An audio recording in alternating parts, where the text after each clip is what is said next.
لما نبقى عايزين ناكل حاجة حلوة بس ما تاخدش مننا 5 دقايق في عمايلها، يبقى مفيش أحلى ولا أطعم من الفطاير القمر دي. من غير دقيق ولا عجن هنعمل أحلى بغاشة باللبن والسكر. فطيرة الفطاطر السريعة اللي طعمها يجنن. هنعمل منها بقى السادة والمحشية، ومش هياخدوا مننا 5 دقايق في تحضيرهم من غير أي تعب أو مجهود. يلا نعملها مع بعض على طول.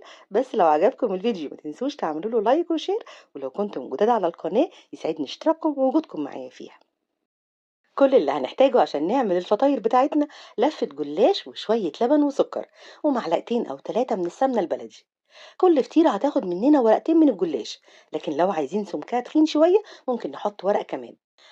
وانتوا شغالين بالجلاش خلوه على طول متغطي عشان ما ينشفش.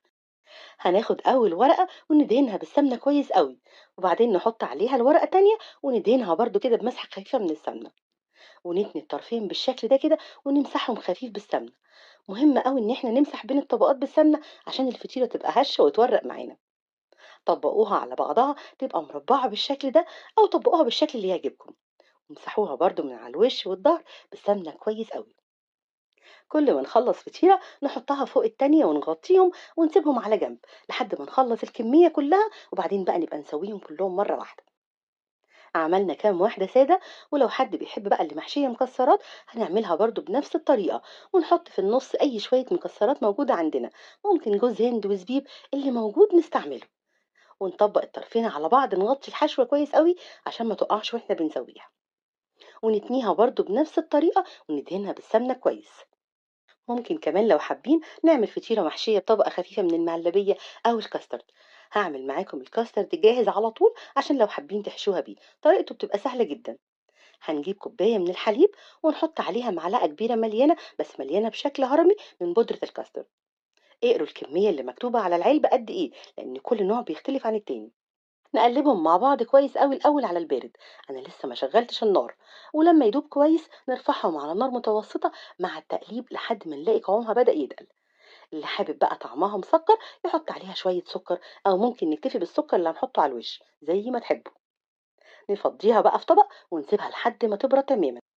يعني لو هتحشوا الفطيرة بالكاسترد اعملوه هو الأول وسيبوه يبرد براحته. هنجيب ورقتين الجلاش ونفردهم برضو وندهنهم بالسمنة بنفس الطريقة، وبعدين نحط عليهم طبقة خفيفة من الكاسترد، بس أهم حاجة إنها تكون باردة. ونطبق الأطراف كويس قوي على الحشوة وندهنها برضو بالسمنة. ونيجي بقى للتسوية. هنجيب طاسة نمسحها خفيف بالسمنة ونحطها على نار هادية، ونحط فيها الفطيرة ونحطها على الناحية اللي مفتوحة، وكل شوية بقى نقلبها على الناحية التانية عشان تستوي من جوه كويس وتورق. خلوا النار معاكم تبقى متوسطة، يعني مش هادية قوي ولا عالية، عشان تستوي من جوه كويس. واهم حاجة ان احنا نفضل نقلب فيها على كل جنب شوية لحد ما نلاقيها خدت اللون الذهبي الحلو قوي ده، وتبقى مورقة وهشة بالشكل ده كده. عايزينها بقى طرية وغرقانة في الحليب، نحط عليها وهي في الطاسة، بس بعد ما نطفي النار، ربع كوباية من الحليب، ونقلبها على الناحيتين عشان تبقى طرية وتتشرب من الحليب كله. نقطعها بقى الأول، وبعدين نحط عليها السكر البودرة أو العسل زي ما يعجبكم. ممكن لو حابين تزودوا حليب تاني زي ما تحبوا، بتبقى تحفة. لما تبقى غرقانة كده في الحليب وطرية بيبقى طعمها رائع.